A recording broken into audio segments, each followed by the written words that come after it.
Hey everyone, and welcome back to the channel. How are you really doing today? I mean, really. If you're feeling a bit like a rubber band stretched to its absolute limit, you're not alone. We all juggle work, family, finances, and just the sheer speed of modern life. It's no wonder so many of us feel overwhelmed. That feeling? That's stress. And while a little bit of it can be a good motivator, chronic stress can take a serious toll on our physical and mental health. The good news is, we are not powerless. Today, we're going to dive deep into stress management. We'll cover how to reduce the stress you're already feeling, how to prevent it from building up in the first place, and powerful techniques to find immediate relief when you need it most. So, grab a cup of tea, get comfortable, and let's talk about how to reclaim your peace.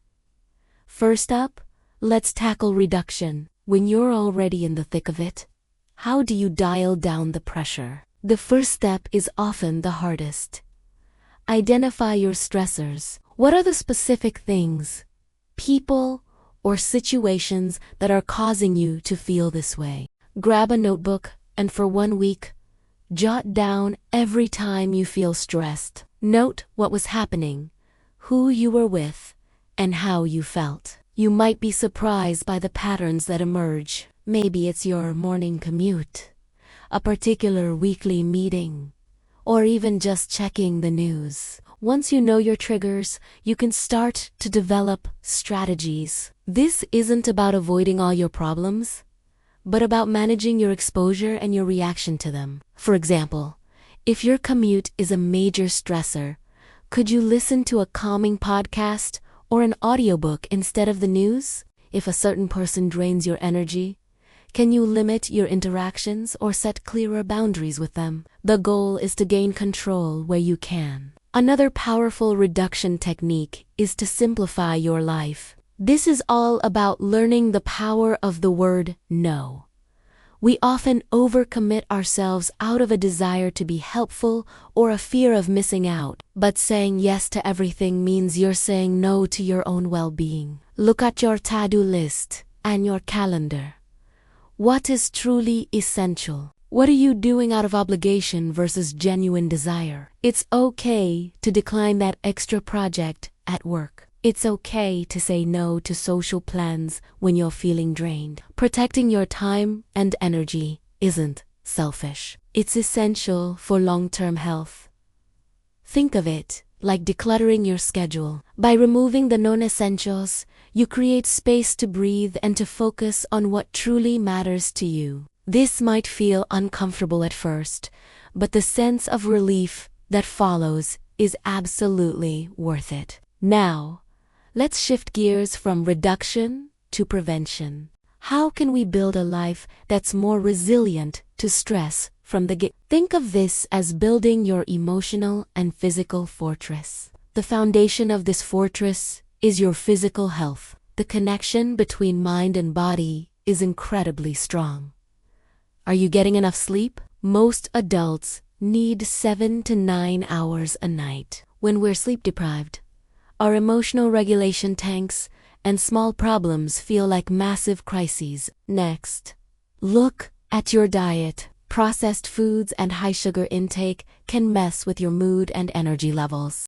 You don't have to be perfect, but incorporating more whole foods, fruits, vegetables, lean protein scan, make a huge difference in your baseline stress levels. And, of course, there's exercise. Regular physical activity is one of the most effective stress busters on the planet. It releases endorphins, which are natural mood elevators, and it helps process the adrenaline and cortisol, the stress hormones that build up in your body. Even a brisk 20-minute walk each day can work wonders. Beyond the physical, prevention is about proactively cultivating joy and relaxation. Don't wait until you're stressed to do something you enjoy. Make time for hobbies and leisure, a non-negotiable part of your weekly schedule. What brings you joy? Is it reading a book, gardening, painting, playing a musical instrument, or maybe just watching a funny movie?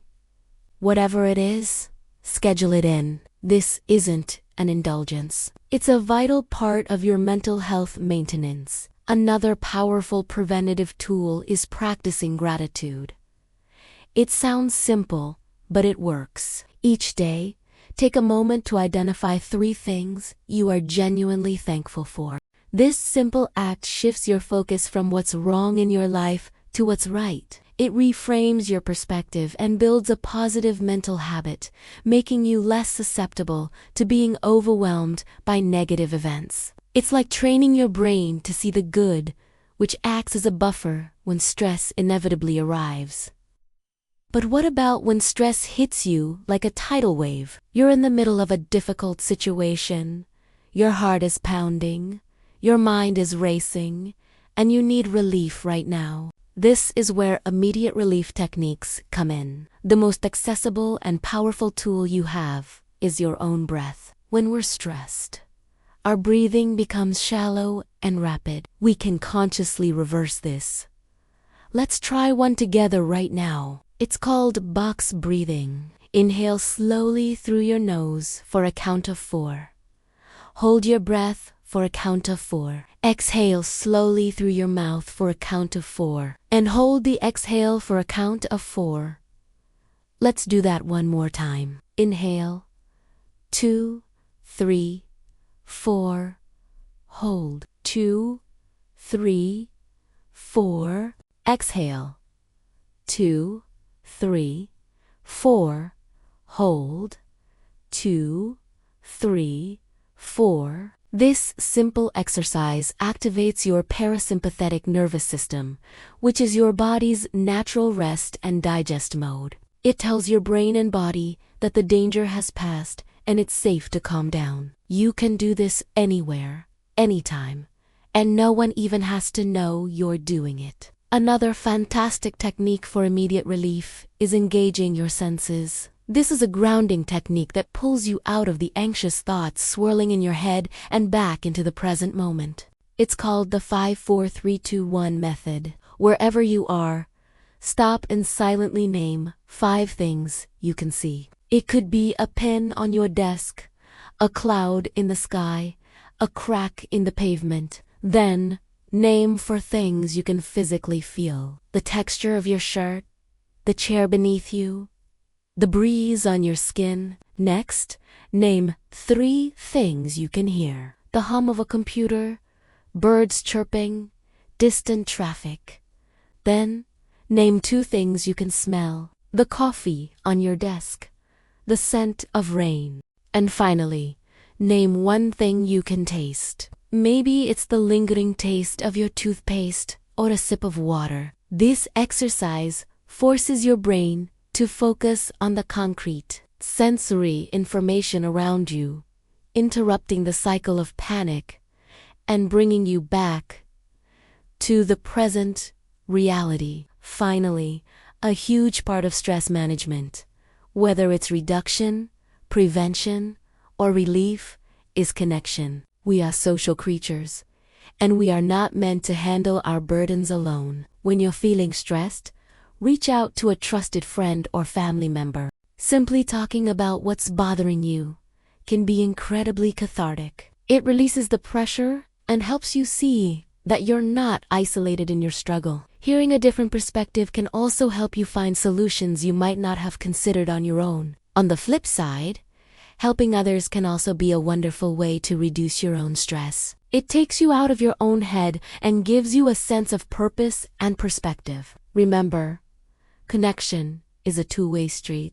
Building and maintaining a strong support system is one of the best investments you can ever make in your mental health. And please, if your stress feels chronic, unmanageable, and is significantly impacting your daily life, it is a sign of strength, not weakness, to seek professional help. A therapist, counselor, or doctor can provide you with tools and strategies tailored specifically to your situation.